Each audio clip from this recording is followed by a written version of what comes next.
السلام علیکم دوستوں، ناول زیرو بلاسٹر مصنف مظہر کلیم ایم اے ایپیسوڈ 13۔ عمران کے تاریک ذہن میں اچانک روشنی اس طرح نمودار ہوئی جیسے تاریک کمرے میں اچانک تیز روشنی کا بلب جل اٹھتا ہے، اور اس کے ساتھ ہی اس کے کانوں میں جولیا کی تیز چیخ سنائی دی تو عمران کا جسم ایک جھٹکے سے مڑا اور دوسرے لمحے وہ بے اختیار اٹھ کر بیٹھ گیا۔ جولیا کی ایک بار پھر چیخ سنائی دی، جتنا مرضی آئے چیخ لو، یہاں تمہاری چیخیں سننے والا کوئی نہیں ہے۔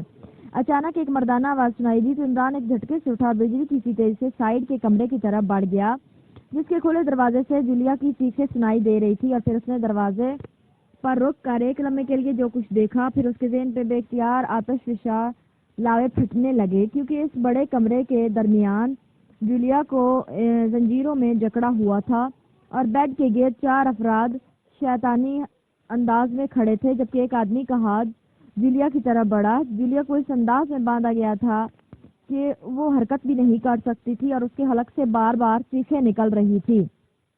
عمران نے بجلی کی تیزی سے جیب میں ہاتھ ڈال کر مشین پسٹل نکالا، پھر ریٹ ریٹ کی آواز کے ساتھ ہی کمرہ انسانی چیخوں سے گونج اٹھا۔ عمران نے ایک لمحے کے 1000ویں حصے میں ان 5 کو زمین پر گرنے اور تڑپنے پر مجبور کر دیا تھا۔ اس کے ساتھ ہی بجلی کسی تیزی سے آگے بڑھا اور پھر دروازے کے قریب گرے ہوئے آدمی کی گردن پر پیر رکھ کر موڑ دیا۔ کیا نام ہے تمہارا؟ بولو، عمران نے غراتے ہوئے کہا۔ بلیک۔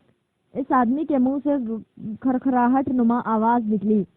ہم کہاں ہیں اور تم لوگ کون ہو؟ تفصیل بتاؤ۔ عمران نے پیر کو موڑتے ہوئے کہا۔ پھر تھوڑی سی لغزش کے بعد عمران نے معلوم کر لیا کہ بلیک اور اس کی ساتھیوں کا تعلق سیکیورٹی ایریا سے ہے اور وہ اس وقت سیکیورٹی ایریا میں ہے، اور جیمز کو جو اوپر آپریشن روم میں ہے کو تیسرے جزیرے سے اطلاع ملی ہے کہ عقبی طرف عمران اور اس کے ساتھی بے ہوش پڑے ہیں، تو اس نے سیکیورٹی ایریا کا عقبی دروازہ کھولا اور بلیک اور اس کے ساتھی انہیں اٹھا کر یہاں لے آئے، کیونکہ عقبی ایریا انتہائی حساس ایریا ہے اور وہاں فائرنگ ممنوع ہے۔ اس کا ارادہ ان سب کو یہاں لا کر گولیاں مار کر ہلاک کرنے کا تھا، لیکن ان کی نیت جولیا کو دیکھ کر خراب ہو گئی، اور چونکہ عمران اور اس کے ساتھی بے ہوش تھے اس لیے انہوں نے پہلے اپنی شیطانی خواہشات پوری کرنے کا سوچا، اور انہیں ساتھ والے کمرے میں بے ہوش چھوڑ کر وہ جولیا کو اس بیڈ روم نما کمرے میں لے آئے، اور پھر جولیا کو باندھ کر انہوں نے اسے ہوش دلایا، اور اب وہ اپنی شیطانی خواہشات کی تکمیل کے لیے کوشاں تھے۔ لیکن جولیا باوجود بندی ہوئی تھی عطل امکان مزاحمت بھی کر رہی تھی، اور ساتھ ہی اس لیے چیخ بھی رہی تھی کہ شاید اس طرح اس کی آواز اس کے ساتھیوں کے کانوں میں پہنچ جائے، اور واقعی ہوا بھی ایسے ہی تھا، کیونکہ یقیناً جو اس کی چیخیں تھی جنہوں نے عمران کے لاشعور کو حرکت دے دی اور عمران کو فوری طور پر ہوش آ گیا۔ عمران نے بلیک سے اپنے مطلب کی تمام باتیں پوچھ لی تو پیر موڑ کر اسے ہلاک کر دیا۔ عمران اس کے کھڑے ہونے کے انداز سے ہی سمجھ گیا تھا کہ اس گروپ کا انچارج وہی ہے، اس لیے اس نے باقی 4 افراد پر اس انداز میں فائرنگ کی تھی کہ وہ زیادہ دیر تڑپ ہی نہ سکے، اور بلیک کی طرف ٹانگوں کو اس نے گولیوں کا نشانہ بنایا تھا۔ یہ عمران کی قیافہ شناسی تھی جو اکثر درست ثابت ہوتی تھی۔ اب بلیک سے اسے اپنے مطلب کی سب باتیں اگلوا کر بلیک کو ہلاک کر لیا تھا۔ پھر عمران تیزی سے جولیا کی طرف بڑھا۔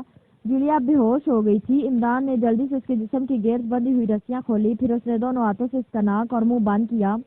چند لمحوں بعد جولیا کے جسم میں ہوش کے آثار نمودار ہونے شروع ہوئے تو اس نے ہاتھ ہٹا لیے۔ جولیا، اب تم محفوظ ہو، باہر آ جاؤ، عمران نے کہا، اور اس کے ساتھ ہی تیز تیز قدم اٹھاتا کمرے سے باہر چلا گیا جہاں اس کے ساتھی ابھی تک بے ہوش پڑے ہوئے تھے۔ عمران نے باتھ روم کے پاس ایک جگ میں پانی ڈالا، اس نے باری باری اپنے ساتھیوں کے حلق میں پانی انڈیل دیا تو چند لمحوں بعد وہ سب ہوش میں آنے لگ گئے۔ اسی لمحے جولیا اس کمرے میں آ گئی۔ تم کیسے ہوش میں آ گئے تھے؟ جولیا نے کہا۔ تمہاری چیخوں نے میرے لاشعور کو جھنجھوڑ دیا تھا، عمران نے انتہائی سنجیدہ لہجے میں جواب دیا تو جولیا کا چہرہ یکلخت بہار کے پھول کی طرح کھل اٹھا۔ میں تمہاری شکر گزار ہوں، جولیا نے قدرے لاڈ بھرے لہجے میں کہا۔ ایسی کوئی بات نہیں، یہ میرا فرض تھا، تمہاری جگہ کوئی اور بھی ہوتا تب بھی یہی کرتا، عمران نے اسی طرح سنجیدہ لہجے میں کہا، اور آگے بڑھ کر اس نے میز پر پڑے ہوئے فون کا ریسیور اٹھا لیا اور پھر اس کے نمبر پریس کرنے شروع کر دیے۔ جولیا نے عمران کے اس جواب پر بے اختیار ہونٹ بھینچ لیے تھے۔ اس کے چہرے پر ایک لمحے کے لیے شدید جذباتی دھچکے کے تاثرات ابھرے، لیکن پھر وہ ایک طویل سانس لے کر نارمل ہو گئی۔ اس کے ساتھی ہوش میں آ رہے تھے، اس لیے وہ ان کی طرف متوجہ ہو گئی۔ عمران چونکہ بلیک سے سب کچھ معلوم کر چکا تھا، اس لیے اس نے جیمز کے خصوصی نمبر پریس کیے. پھر اس نے بطور بلیک جیمز کو انتہائی خوفناک مشین بم کے بارے میں بتا کر اسے بخلانے پر مجبور کر دیا، کیونکہ اسے معلوم تھا کہ جیمز مشینری کا ماہر ہے. اس لیے اس نے اسے بتایا ہے کہ اس نے پاکستانی ایجنٹوں کو ہلاک کر دیا، لیکن ان سے اسے انتہائی خطرناک ترین مشین مل گیا. اسے یقین تھا کہ جیمز اس مشین کے بارے میں سنتے ہی اسے فوراً مشین سمیت وہیں آپریشن روم میں کال کر لے گا اور آپریشن روم کو جانے والا راستہ بھی کھول دے گا. اور پھر ایسا ہی ہوا. اس نے ریسیور رکھا تو اس کے تمام ساتھی ہوش میں آ چکے تھے.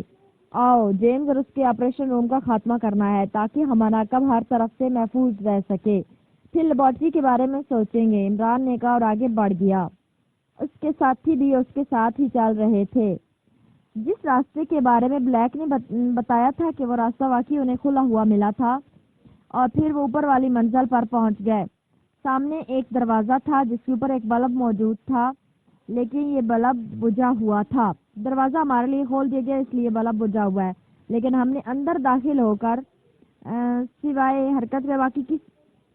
سوائے جیمز کے باقی کسی کو بھی زندہ نہیں چھوڑنا. عمران نے اپنے ساتھیوں کو سرگوشانہ انداز میں ہدایات دیتے ہوئے کہا. لیکن ہمیں کیسے معلوم ہوگا کہ ان میں سے جیمز کون ہے؟ جولیا نے کہا تو عمران بے اختیار مسکرا دیا. ایسے آپریشن جن میں جو انچارج ہوتا ہے اس کا پورشن علیحدہ ہوتا ہے، وہاں کنٹرولنگ مشین ہوتی ہے. یا تو ایسا پورشن شیشے کی دیواروں سے بنایا جاتا ہے یا پھر مخصوص طریقے سے پارٹیشن کی جاتی ہے. عمران نے جواب دیا. جولیا نے اس بات میں سر ہلا دیا. سب نے مشین پسٹلز ہاتھ میں پکڑے ہوئے تھے. عمران نے دروازے کو زور سے دبایا اور اچھل کر اندر داخل ہو گیا. یہ ایک بڑا ہال نما کمرہ تھا جس میں دیواروں کے ساتھ مشینیں نصب تھیں اور ان میں سے 6 مشینوں کے سامنے اسٹولوں پر آدمی بیٹھے ہوئے تھے جبکہ باقی مشینیں آٹومیٹک تھیں. سائٹ پر ایک شیشے کی دیواروں سے بنا ہوا کمرہ نظر آ رہا تھا جس میں ایک آدمی بیٹھا فون پر باتیں کر رہا تھا. عمران اور اس کے ساتھیوں نے اندر داخل ہوتے ہی فائر کھول دیا جبکہ عمران تیزی سے دوڑتا ہوا سائٹ پر بنے ہوئے اس شیشے کے کیبن کی طرف بڑھ گیا. فون کرنے والا گولیوں کی آوازیں اور اپنے ساتھیوں کی چیخیں سن کر بے اختیار اچھل کر کھڑا ہو گیا اور پھر اس طرح لہراتا ہوا نیچے گرا جیسے اچانک کسی بیماری کی وجہ سے وہ بے ہوش ہو گیا ہو. اور عمران بجلی کی سی تیزی سے کمرے میں داخل ہو گیا. چیف یہ کیا ہو رہا ہے چیف؟ گولیوں اور چیخوں کی آوازیں کیسی ہیں؟ فون کے ریسیور سے ایک آواز سنائی دی. عمران نے ریسیور بے ہوش پڑے ہوئے آدمی کے قریب سے اٹھا کر اسے کریڈل پر رکھا. اسی لمحے صفدر اندر داخل ہوا. عمران نے فون کی میموری پر آ جانے والے نمبر کو دیکھا تو وہ چونک پڑا کیونکہ یہ وہی نمبر تھا جو نیچے اس کمرے میں موجود تھا جہاں سے اس نے جیمز سے بات کی تھی. صفدر واپس جاؤ، جہاں سے ہم آئے ہیں وہاں سے کوئی آدمی فون پر ابھی جیمز کو ہمارے بارے میں اطلاع دے رہا تھا. ہم اس وقت یہاں پہنچے. اگر ہمیں چند لمحے بھی دیر ہو جاتی تو پھر جیمز آپریشن روم کا دروازہ نہ کھولتا.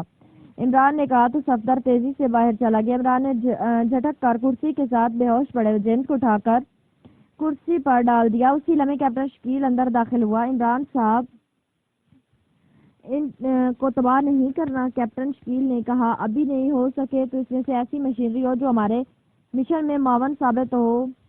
ابھی کوئی رسی تلاش کرو. عمران نے کہا تو کیپٹن شکیل سارے لاتا ہوا باہر چلا گیا. پھر تھوڑی دیر بعد جب جیمز کو کرسی پر رسی سے اچھی طرح باندھ دیا گیا تو عمران کیپٹن شکیل کو وہیں چھوڑ کر باہر آپریشن روم میں آ گیا اور اس نے وہاں موجود مشینوں کا جائزہ لینا شروع کر دیا. اسی لمحے دروازہ کھلا اور صفدر اندر داخل ہوا تو اس نے عمران کی طرف چونک کر دیکھا. کیا ہوا؟ عمران نے پوچھا. وہاں ایک آدمی موجود تھا. میں نے اسے پوچھ گچھ کی تو وہ بلیک کا آدمی تھا لیکن جیمز کے فرنٹ ایریا کی طرف بھیجا تھا کیونکہ فرنٹ ایریا میں موجود وائٹ ٹاور پر موجود انتھونی جیمز کی کال کا جواب نہ دے رہا تھا. اس نے وہاں سے فون کر کے جیمز کو بلایا کہ انتھونی اور اس کے ساتھیوں کو ہلاک کر دیا گیا ہے اور ساری مشینری تباہ کر دی گئی ہے اور ٹاور کے نیچے اسلحہ کے اسٹور کا دروازہ بھی کھولا ہوا. اس پر جیمز نے اسے واپس بلوا لیا. اب وہ واپس آیا تو یہاں اس نے کمرے میں بلیک اور اس کے ساتھیوں کی لاشیں پڑی ہوئی دیکھی تو اس نے جیمز کو فون کر کے اس کی اطلاع دی. ابھی وہ بات کر ہی رہا تھا کہ اس نے فون پر گولیاں چلنے اور انسانی چیخوں کی آوازیں سنی. پھر فون پر خاموشی طاری ہو گئی. تو اب وہ آپریشن روم کی طرف آ رہا تھا کہ راستے میں نے اسے چھاپ لیا. صفدر نے پوری تفصیل بتاتے ہوئے کہا. اب کیا پوزیشن ہے اس کی؟ عمران نے پوچھا. میں نے اسے ہلاک کر دیا کیونکہ وہ کسی بھی لمحے ہمارے لیے خطرہ بن سکتا تھا، صفدر نے جواب دیا. ٹھیک ہے، عمران نے کہا۔ پھر وہ مشینری کی طرف متوجہ ہو گیا۔ تمام مشینوں کا جائزہ لے کر وہ واپس جیمز والے کمرے میں پہنچ گیا تو اس نے جیمز کا ناک اور منہ دونوں ہاتھوں سے بند کر دیا۔ چند لمحوں بعد جیمز نے کراہتے ہوئے آنکھیں کھولیں اور اس کے ساتھ ہی اسے بے اختیار ہوٹنے کی کوشش کی، لیکن ظاہر ہے بندہ ہونے کی وجہ سے وہ صرف کوشش کرنے تک ہی محدود رہ گیا تھا۔ تمہارا نام جیمز ہے اور تم یہاں کے انچارج ہو، عمران نے سخت لہجے میں کہا۔ تم نے تو بلیک نے ہلاک کر دیا تھا، پھر تم سب یہاں کیسے ممکن ہے؟ جیمز نے حیرت بھرے لہجے میں کہا۔ میرے سوال کا جواب، تمہارے سب ساتھیوں کو ہم نے ہلاک کر دیا، لیکن ہم ماہرین کی قدر کرتے ہیں، لیکن اس وقت تک جب تک وہ ہمارے لیے خطرہ نہ بنے۔ عمران نے کہا تو جیمز کے چہرے پر یکلا خوف کے تاثرات نمایاں ہو گئے۔ مجھے مت مارو، جیمز نے خوف سے بھرے لہجے میں کہا۔ تو پھر جو کچھ میں پوچھوں اس کے بارے میں مجھے سچ بتا دو، عمران نے کہا، اور اس کے ساتھ اسے پوچھا کہ اسے ان کے بارے میں اطلاع کیسے ملی۔ تو جیمز نے اسے بتایا کہ اگلی طرف کی چیکنگ اس جزیرے پر موجود ٹاور سے کی جاتی ہے اور وہاں سے یہاں تک ریز بھی فائر ہو سکتی ہیں، جبکہ اسلحے کی فائرنگ ممنوع ہے۔ کیونکہ یہ انتہائی حساس ایریا ہے، اس لیے اس کی طرف سے کال آئی تھی کہ عقبی ایریا میں 5 افراد کو مارک کر کے ریز کی مدد سے بے ہوش کر دیا، تو اس نے سیکیورٹی ایریا کے عقبی دروازے کو کھول کر بلیک اور اس کے ساتھیوں کو وہاں بھیجا تاکہ وہ انہیں وہاں سے اٹھا کر سیکیورٹی ایریا میں لے آئیں اور انہیں ہلاک کر دیں۔ لیبارٹری کا راستہ کیسے کھلوایا جا سکتا ہے؟ عمران نے پوچھا۔ ایسا باہر سے ممکن ہی نہیں، راستہ صرف اندر سے ہی کھل سکتا ہے، جیمز نے جواب دیا۔ کیا لیبارٹری کا کوئی دوسرا راستہ بھی ہے؟ عمران نے پوچھا۔ ایک راستہ سمندر کے اندر سے ہے جسے اب مستقل طور پر بند کر دیا گیا ہے، اب صرف عقبی طرف والا راستہ ہی ہے، جیمز نے کہا۔ کون ہے لیبارٹری کا انچارج؟ عمران نے پوچھا۔ ڈاکٹر شیکل، جیمز نے جواب دیتے ہوئے کہا۔ تمہارا اس سے رابطہ کیسے ہوتا ہے؟ عمران نے پوچھا۔ ہمارا اس سے کوئی رابطہ نہیں ہے، وہ ہمیں فون کر کے ہدایات دیتا ہے اور ہم اس کی ہدایات پر عمل کرنے کے پابند ہیں، جیمز نے جواب دیا۔ ہدایات پر عمل کرنے کے بعد اسے رپورٹ کیسے دیتے ہو؟ عمران نے پوچھا۔ کوئی رپورٹ نہیں دی جاتی، اندر لیبارٹری سے وہ خود ہی سب کچھ معلوم کر لیتا ہے، جیمز نے جواب دیا۔ تیسرے جزیرے کے ٹاور کا انچارج کون ہے؟ عمران نے کہا۔ وہاں کا انچارج بورگ ہے، جیمز نے جواب دیا۔ اس سے تمہارا رابطہ کیسے ہوتا ہے؟ عمران نے پوچھا۔ سامنے جو نیلے رنگ کا فون ہے، یہ تیسرے جزیرے کے ٹاور کے لیے مخصوص ہے، اس پر 1 2 3 نمبر پریس کرنے سے رابطہ ہو جاتا ہے، جیمز نے جواب دیتے ہوئے کہا۔ یہاں سے اگر کسی آدمی کو لے جانا ہو تو ہیلی کاپٹر کہاں سے مل سکتا ہے؟ عمران نے پوچھا۔ یہاں کوئی ہیلی کاپٹر نہیں ہے اور 2 ماہ کے لیے ان تینوں جزیروں سے ہر قسم کے رابطے ختم کر دیے گئے ہیں، صرف ڈیفینس سیکٹری خود رابطہ کر سکتے ہیں اور بس، جیمز نے جواب دیا۔ پھر اس سے پہلے کہ مزید کوئی بات ہوتی، ہلکے سے نیلے رنگ کے فون کی گھنٹی بج اٹھی۔ بورڈ کی کال ہے، جیمز نے جواب چونک کر کہا تو عمران نے اس کے منہ پر ہاتھ رکھا اور دوسرے ہاتھ سے ریسیور اٹھا لیا۔ یس، جیمز بول رہا ہوں، عمران نے جیمز کے لہجے میں کہا۔ بورڈ بول رہا ہوں چیف، یہ سب کیا ہو رہا ہے؟ پہلے بھی ایک عورت اور 4 مرد عقبی ایریا میں نظر آئے تھے، انہیں آپ نے اٹھوا لیا تھا۔ اب ایک اور حیرت کی بات یہ ہوئی ہے کہ اچانک لیبارٹری کا اسپیشل وے کھولا اور اس میں سے 4 آدمی باہر آ گئے، چاروں زخمی تھے، جس پر میں نے فوری طور پر ان پر 0 ریز فائر کر دیا، انہیں بے ہوش کر دیا، دوسری طرف سے کہا گیا تو عمران بے اختیار اچھل پڑا۔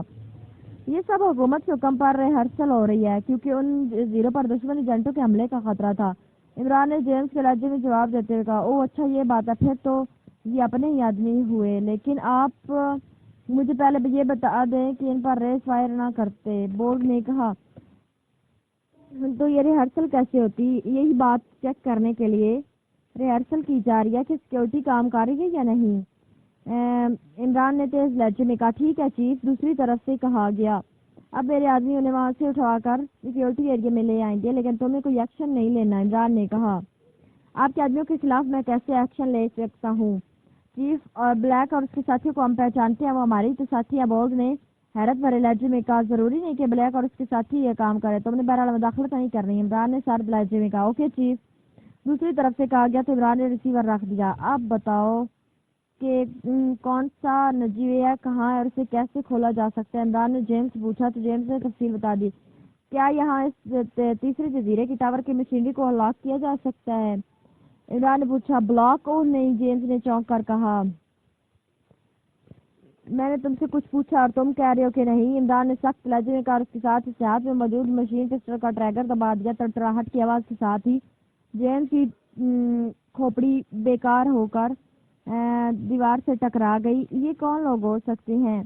ان کے پاس موجود جولیا نے کہا، میرا خیال ہے کہ کرنل فریدی اور اس کے ساتھ اور چوتھا آدمی لازماً ڈاکٹر عبداللہ ہوگا۔ آؤ، عمران نے کہا اور تیزی سے باہر کی طرف بڑھتے چلے گئے۔ کرنل افریدی ڈاکٹر عبداللہ، مناظر اور کیپٹن حمید کے ساتھ لیبارٹری کے ایک بڑے کمرے میں موجود تھا۔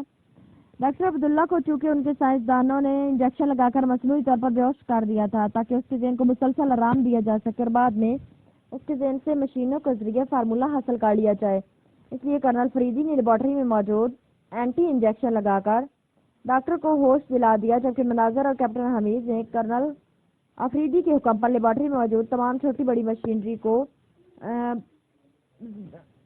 فائرنگ کر کے تباہ کر دیا تھا۔ البتہ مشینری کی تباہی کا حکم دینے سے کرنل فریدی نے جزیرے پر نکلنے والے راستے نہ صرف چیک کر لیا تھا بلکہ اس مشین کو بھی اس نے تباہ کرنے سے منع کر دیا تھا۔ وہ یہی لیبارٹری تھی جس میں نہایت باریک بینی سے تلاشی لی تھی کہ یہاں سے غوطہ خوری کے جدید لباس مل سکے، لیکن ایسا نہ ہو سکا تھا کیونکہ ان کے پاس غوطہ خوری کے صرف 3 لباس تھے، جبکہ یہاں سے نکلتے ہوئے ان کی تعداد ڈاکٹر عبداللہ کی وجہ سے 4 ہو گئی تھی۔ میں ویسے ہی تیر کر ساحل پر چلا جاؤں گا، آپ ڈاکٹر عبداللہ کو میرا لباس پہنا دو، مناظر نے مدوانہ لہجے میں کہا۔ ایم کو جیسی باتیں مت کیا کرو، لیبارٹری جزیرے کی سطح سے تقریباً 1000 فٹ نیچے اور بغیر غوطہ خوری کے جدید ترین لباس کے تم وہاں لیبارٹری تک نہیں پہنچ سکتے، تمہارے جسم کی تمام ہڈیاں ٹوٹ جائیں گی، کرنل فریدی نے سخت اور سرد لہجے میں کہا۔ تو مناظر نے شرمندہ سے انداز میں سر جھکا لیا۔ اس جزیرے والے راستے پر خطرہ ہے، پہلے بھی جزیرے کے اوپر سے ہو کر پانی میں گئے تھے، کیپٹن حمید نے کہا۔ یہ راستہ جزیرے کے عقبی طرح نکلتا ہے، سامنے سے نہیں، اور یہ جگہ سیکیورٹی ایریا کے بھی عقب میں ہے، اس طرح لامحالہ ادھر کی نگرانی تیسرے جزیرے کے ٹاور سے کی جاتی ہوگی، اور ہمارے پاس ایسا کوئی ہتھیار نہیں ہے کہ ہم تیسرے جزیرے کے ٹاور کو یہاں سے تباہ کر سکے، جبکہ وہاں موجود ایسے میزائل یا مشینری موجود ہوگی، کرنل فریدی نے کہا۔ کرنل صاحب، ہمیں بہرحال یہاں سے نکلنا ہوگا، ڈاکٹر عبداللہ نے کہا۔ ہاں، لیکن مسئلہ یہ ہے کہ اب ہم اگر چیک کر لیے گئے تو ہمیں تو انہوں نے ہلاک کر دینا ہے اور آپ کو کسی اور لیبارٹری میں پہنچا دینا ہے، اس طرح معاملہ اسی جگہ آ جائے گا، کرنل فریدی نے کہا۔ تو پھر آپ نے کیا سوچا ہے؟ ڈاکٹر عبداللہ نے کہا۔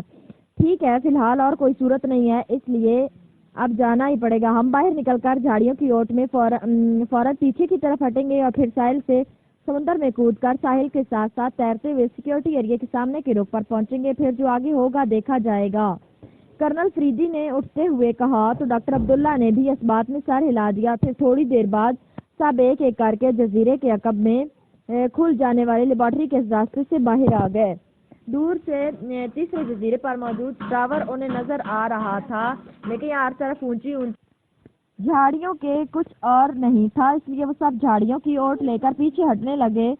وہ اپنی طرف سے بھی حد محتاط اور ہوشیار تھے، اس لیے ان کی رفتار انتہائی آہستہ تھی، لیکن ابھی وہ تھوڑا ہی پیچھے ہٹے ہوں گے کہ اچانک نیلے رنگ کا شعلہ سا چمکتا ہوا ان کو نظر آیا اور ساتھ ہی ایک پلک جھپکنے میں سکھ کی آواز کرنل افریدی کو سنائی دی، اور اس آواز کے ساتھ اس کا ذہن جھکلک جیسے تاریک سمندر میں غوطہ کھا گیا ہو، لیکن جلد ہی اس کا ذہن بالکل اسی طرح روشن ہو گیا جس طرح تاریک ہوا تھا، لیکن ہوش میں آتے ہوئے بے اختیار اچھل پڑا، کیونکہ بجائے جزیرے کی جھاڑیوں کے وہ ایک کمرے میں کرسی پر موجود تھا، اس کے ساتھ ہی کرسیوں پر ڈاکٹر عبداللہ، کیپٹن حمید اور مناظر بھی موجود تھے، اور عمران کا ایک ساتھی سب سے آخر میں موجود مناظر کے منہ میں بوتل سے پانی ڈال رہا تھا۔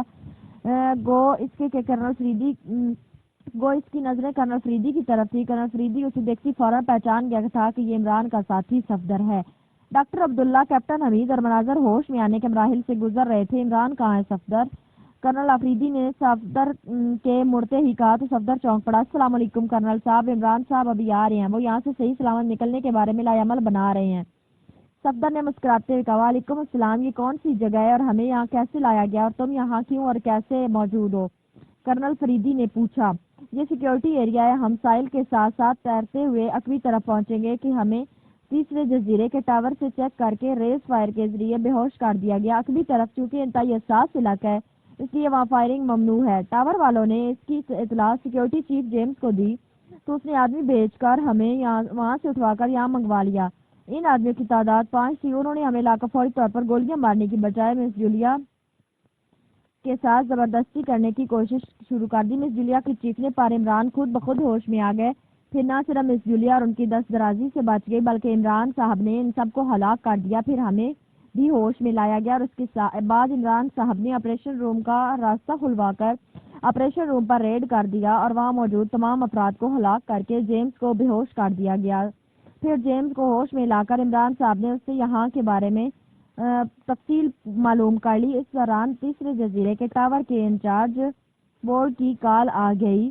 عمران صاحب نے جیمز کی آواز اور لہجے میں اس سے بات کی تو اس نے بتایا کہ اکبی ایریے میں لیبارٹری کا دروازہ کھلا ہے اور وہاں سے 4 افراد باہر آ گئے جنہیں مارک کر کے دبا دیا گیا، پھر ریز فائر کر کے انہیں بے ہوش کر دیا گیا۔ تو عمران صاحب سمجھ گئے کہ یہ ہمارے ہی آدمی ہے اور ان کے ساتھ چوتھا آدمی یقیناً ڈاکٹر عبداللہ صاحب ہوں گے۔ چنانچہ انہوں نے اکبی راستہ کھولا اور ہم جا کر آپ اور آپ کے ساتھیوں کو یہاں لے آئے۔ اس افسر نے مدوانہ لہجے میں پوری تفصیل بتاتے ہوئے کہا، پھر اس سے پہلے کہ کرنل فریدی مزید کوئی سوال کرتا دروازہ کھلا اور عمران اندر داخل ہوا۔ السلام علیکم ورحمۃ اللہ وبرکاتہ۔ مرشد کے حضور مرید خاص سلام بغیر مٹھائی کے پیش کرتے ہیں کیونکہ یہاں مٹھائی باوجود کوششوں کے کہیں سے دستیاب نہیں ہو سکی، اس لیے مجبوری ہے۔ عمران نے اندر داخل ہوتے ہی بڑے خشوع و خضوع بڑے لہجے میں کہا، وعلیکم السلام۔ مٹھائی دستیاب نہ ہونے کا مطلب ہے کہ یہاں سے باہر صحیح سلامت جایا نہیں جا سکتا، کوئی راستہ آپ کو نظر نہیں آ رہا۔ کرنل فریدی نے مسکراتے ہوئے کہا، آپ واقعی صاحب تصرف مرشد ہیں۔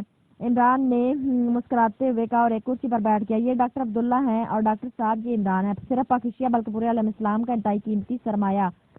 کرنل فریدی نے مسکراتے ہوئے کہا، سرمایہ نہیں مایا کہیں، میرا باورچی آغا سلیمان پاشا تو ساری عمر سرمایہ کا انتظار کرتے کرتے بوڑھا ہونے کو آ گیا ہے۔ عمران نے کہا تو کرنل فریدی بے اختیار ہنس پڑا۔ اسی لمحے کمرے میں جولیا داخل ہوئی، پھر اس نے بھی کرنل فریدی کو سلام کیا اور کرسی پر بیٹھ گئی۔ آپ نے واقعی کارنامہ سر انجام دیا ہے کرنل صاحب، آپ نہ صرف لیبارٹری میں داخل بھی ہو گئے بلکہ آپ ڈاکٹر عبداللہ صاحب کو بھی ساتھ لے آئے ہیں اور ہم بس وہ کیا کہتے ہیں آنے جانے میں ہی رہ گئے۔ عمران نے کہا، آنے جانے کا کیا مطلب؟ ڈاکٹر عبداللہ نے چونک کر کہا۔ ان کی سمجھ میں عمران کا یہ فکرہ نہ آیا تھا اور کرنل فریدی بے اختیار مسکرا دیا۔ اس کے پیچھے ایک دلچسپ کہانی ہے ڈاکٹر صاحب۔ ایک کوے نے گلہری کی دعوت کی اور دنیا جہاں کے پھل لا کر گھونسلے میں جمع کر دیا اور گلہری نے خوب دعوت اڑائی۔ پھر گلہری نے جواب میں کوے کی دعوت کی اور اسے ایک درخت پر بلایا جس پر رہتی تھی۔ وہ آ کر بیٹھ گیا تو گلہری نے ایک درخت سے دوسرے اور دوسرے سے تیسرے پر، تیسرے سے پھر پہلے سے دوسرے پر مسلسل آنا جانا شروع کر دیا۔ کوا جب بھوک سے بے چین ہو گیا تو اس نے گلہری سے پوچھا کہ دعوت کا کیا ہوا؟ تو گلہری نے کہا کہ دعوت کو چھوڑو، میرا آنا جانا دیکھو۔ عمران نے باقاعدہ کہانی سناتے ہوئے کہا تو ڈاکٹر عبداللہ بے اختیار مسکرا دیا۔ یہاں سے نکلنے میں کیا رکاوٹیں ہیں؟ کرنل فریدی نے پوچھا۔ وہی جو آپ کو لباس نہ ملنے کی وجہ سے پیش آئی ہیں، ورنہ ہم یہاں واپس آنے جانے میں لگے رہتے اور آپ ڈاکٹر عبداللہ صاحب سمیت دماغ پہنچ چکے ہوتے۔ عمران نے جواب دیا تو کرنل فریدی بے اختیار ہنس پڑا۔ میں تمہارے طنز کو سمجھتا ہوں عمران، میں واقعی ایسا ہی کرتا ہوں کیونکہ ایک تو مجھے تمہاری یہاں موجودگی کا علم نہیں تھا، دوسرا بہرحال ہم نے اپنا مشن مکمل کرنا تھا۔ کرنل فریدی نے جواب دیا، میں طنز نہیں کر رہا کرنل صاحب، صرف رکاوٹوں کی بات کر رہا ہوں۔ یا مسئلہ یہی ہے کہ ہم درمیانی جزیرے پر موجود ہیں، ابھی تک لیبارٹری کے بارے میں کسی کو علم نہیں ہے اور یہاں کوئی ایسی سواری نہیں کہ جس سے ہم ڈاکٹر عبداللہ صاحب کو یہاں سے بحفاظت نکال سکے۔ عمران نے کہا، یہاں آپریشن روم میں سمندر میں حفاظتی انتظامات کی مشینری ہوگی، اسے آف کر دو تو سمندر محفوظ ہو جائے گا اور ہم کرنل فریدی کے ذریعے آسانی سے نکل جائیں گے۔ کرنل فریدی نے کہا، اس مشینری کی وجہ سے یہاں موجود کرینین میزائل اڈوں کی سیکیورٹی مطمئن ہے، جیسے یہ انتظامات ختم ہوئے وہ سب چونک پڑیں گے اور پھر دیکھتے ہی دیکھتے یہاں کرینین ایئر فورس اور کمانڈو فوج پہنچ سکتی ہے، ایک بات۔ اور دوسری بات یہ کہ یہاں کوئی لانچ نہیں ہے، جسے بوٹ میں ہم آئے تھے وہ بوٹ پہلے جزیرے کی کھاڑی میں ہے، کرنل برانک ہمیں وہاں سے اٹھا کر یہاں لے آیا تھا اور وہ بوٹ وہیں رہ گئی۔ عمران نے کہا، یہاں غوطہ خوری کے لباس تو ہوں گے؟ کرنل فریدی نے کہا، نہیں ہے، ورنہ تو کوئی نہ کوئی راستہ نکل ہی آتا۔ عمران نے جواب دیا تو کرنل فریدی کی پیشانی پر شکنیں ابھر آئی۔ پھر تو ایک ہی صورت ہو سکتی ہے کہ ہم یہاں سے کسی ایئر فورس کے اڈے پر کال کر کے ہیلی کاپٹر کو طلب کریں اور آسمان پر موجود حفاظتی نظام آف کر دیں۔ جب وہ ہیلی کاپٹر یہاں پہنچ جائے تو پھر اس پر قبضہ کر کے یہاں سے فوراً نکل جائیں۔ عمران نے کہا، نہیں، اس لیے اڈے والے ہیلی کاپٹر نہیں بھیجیں گے، وہ پوری تحقیقات کرائیں گے، البتہ یہ ہو سکتا ہے کہ تم ڈیفنس سیکیورٹی کی آواز اور لہجے میں انہیں حکم دو۔ کرنل فریدی نے کہا، نہ ہی میں نے ڈیفینس سیکٹری کی آواز سنی اور نہ ہی ان کا فون نمبر مجھے معلوم ہے، عمران نے کہا۔ تو پھر اب کچھ نہ کچھ تو کرنا ہی ہے، کرنل فریدی نے کہا ہی تھا کہ اخلاق باہر سے کچھ آوازیں سنائی دی تو کرنل فریدی اور عمران اور باقی ساتھی چونک پڑے۔ عمران صاحب، عجز ساخت کا ایک طیارہ تیزی سے ہمارے جزیرے کی طرف بڑھ رہا ہے۔ صفدر نے اسکرین پر چیک کیا، یہ جنگی طیارہ ہے۔ کیپٹن شکیل نے اندر داخل ہوتے ہوئے کہا تو عمران اٹھ کھڑا ہوا اور آپریشن روم کی طرف بڑھ گیا، جبکہ کرنل فریدی بھی اس کے پیچھے باہر نکل آیا تھا۔ خوبصورت انداز میں سجے ہوئے کمرے میں کرسی پر ایک لمبے قد اور بھاری جسم کا ایکریمین بیٹھا ہوا تھا۔ سائیڈ میز پر ایک مستطیل شکل کی مشین موجود تھی، جس کی سکرین پر سبز رنگ میں اوکے کے الفاظ مستقل طور پر نظر آ رہے تھے۔ یہ ایکریمیا کے سپر میزائل اڈے کا سیکیورٹی رن وے تھا اور کرسی پر بیٹھا ہوا ایکریمین کرنل ٹاگ تھا، جس کا تعلق اسی اڈے کی سیکیورٹی سے تھا۔ کیونکہ یہ اڈا خاص طور پر زیر زمین تھا اور باہر باقاعدہ سیکیورٹی کے علیحدہ انتظامات تھے، اس لیے اس کا کام صرف وقت گزارنا تھا یا اڈے کی اندرونی سیکیورٹی کو چیک کرتے رہنا۔ وہ کرسی پر بیٹھا ایک باتصویر رسالے کے مطالعے میں مصروف تھا کہ سامنے پڑے ہوئے فون کی گھنٹی بج اٹھی تو وہ بے اختیار چونک پڑا، کیونکہ اس فون کا تعلق بیرونی سیکیورٹی سے تھا اور بیرونی سیکیورٹی کا انچارج کبھی کبھار اس فون پر اس سے گپ شپ لگا لیتا تھا، اس لیے وہ یہی کہتا کہ یہ کال کرنل برانک کی طرف سے کی گئی، اس لیے اس نے ہاتھ بڑھا کر ریسیور اٹھا لیا۔ یس کرنل ٹاگ بول رہا ہوں، SM-1 ایریا سے، کرنل ٹاگ نے کہا۔ بور بول رہا ہوں جناب، P3 کے ٹاور سے، میں یہاں اس ٹاور کا انچارج ہوں۔ دوسری طرف سے اجنبی سی آواز سنائی دی۔ کرنل ٹاگ بے اختیار اچھل پڑا۔ کون ہو تم اور کیسے یہاں پہنچے ہو؟ کرنل ٹاگ نے حیرت بھرے لہجے میں کہا، میں نے بتایا ہے کہ میں بورگ ہوں، میں P3 کے ٹاور کا سیکیورٹی انچارج ہوں۔ آپ کو شاید باہر کی حالات کا علم نہیں ہے، اس لیے میں نے فون کیا کہ باہر کے حالات بے حد خراب ہو چکے ہیں۔ بورگ نے کہا، حالات خراب ہو چکے ہیں کیا مطلب؟ کرنل برانک کہاں ہے؟ اس نے کیوں فون نہیں کیا؟ کرنل ٹاگ نے کہا، یہاں کرنل برانک کو ہلاک کر دیا گیا اور ان کی جگہ آپریشن روم انچارج جیمز نے لے لیا، لیکن اب جیمز کو بھی ہلاک کر دیا گیا اور اب باہر سیکیورٹی ایریا میں دشمنوں کا مکمل قبضہ ہے، اور جناب انہوں نے لیبارٹری پر بھی قبضہ کر لیا اور وہاں سے مسلمان سائنسدان ڈاکٹر عبداللہ کو بھی وہاں نکال کر لے گیا۔ بورگ نے کہا تو کرنل ٹاگ کا چہرہ حیرت سے مسخ سا ہو گیا۔ یہ سب کیا کہہ رہے ہو؟ تمہارا دماغ تو خراب نہیں ہو گیا؟ کون مسلمان سائنسدان اور کون دشمن؟